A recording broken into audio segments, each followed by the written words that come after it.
정부의 친화석유류 정책의 기회 요인을 파악하여 에너지 협력을 강화할 경우 무역 불균형에 대한 선제적 대응으로서 한미 FTA 개정 협상에 있어 통상 압박을 완화할 수 있을 것입니다. 저희는 1대1로와 RCEP, 서비스 시장, 산업의 상호 보완성이라는 근거를 들어 우리나라의 통상 정책과 경제 협력은 중국에 중점을 두어야 한다고 주장합니다.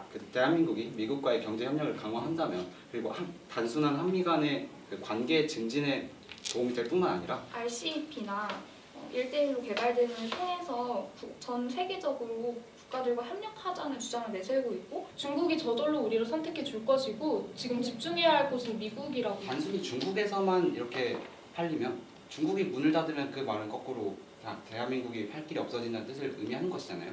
중국이 경제적인 자신감을 바탕으로 국방, 외교 분야에서 좀 더 공세적인 모습을 보여주고 있는데 다들 아시다시피 중국은 경제가 무섭게 성장하고 있습니다.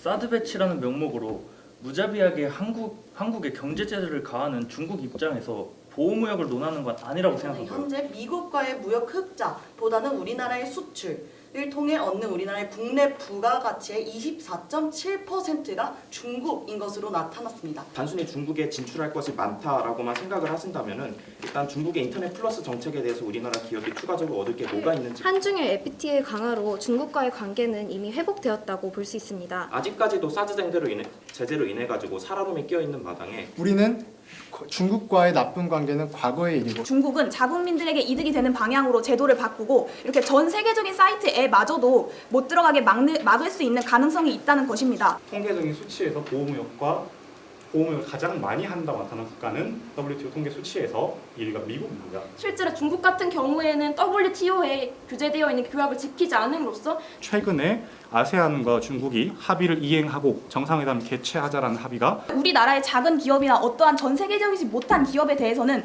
얼마나 중국이 자신의 마음대로 규제를 할 수 있는가에 대한 가능성을 말씀드린 것입니다. 신산업 속에서 미국의 시장을 압도하려고 하고 있으니까 ICT에서 그 반도체 기술에 대한 특허법을 제조했습니다.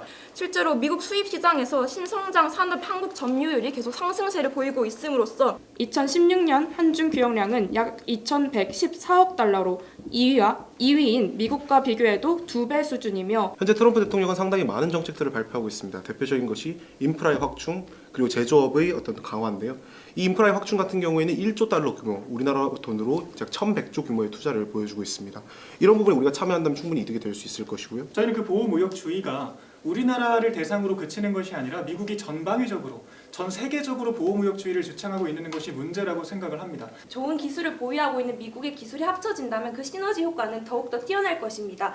미국과 1대1로 할 것인가 중국과 1대1로 할 것인가가 아니라 어느 국가와 협력했을 때 더 많은 시장을 개척하고 더 많이 이익을 낼 것인가를 논하는 자리입니다. 미국 입장에서 인도태평양 구상을 실행하는 과정에 있어서 절대로 있는 양자 간의 제한되는 그런 구상으로 흘러가지 않는다는 점을 말씀드리면서 저희는 미국 측도 충분히 확장성을 가지고 있는데 열려있는 시장으로 우리가 좀 더 진입장벽이 낮은 곳을 택해서 접근을 했을 때 한국이 강점을 보이고 있는 제조업이라든지 이러한 측면들이 더욱더 강세를 보이면서 선점을 할 수 있다는 측면이 그리고 앞서 저희가 중국의 부채 한 번 더 강조해 드렸는데요. 중국의 기업 부채 굉장히 심각합니다. 저희가 여기서 지금 다루고 있는 안정성과 위험성에 대해서 저희는 이 말씀을 드리고 싶습니다. 사실상 미국의 인적 자본의 그 가격은 상당히 높죠.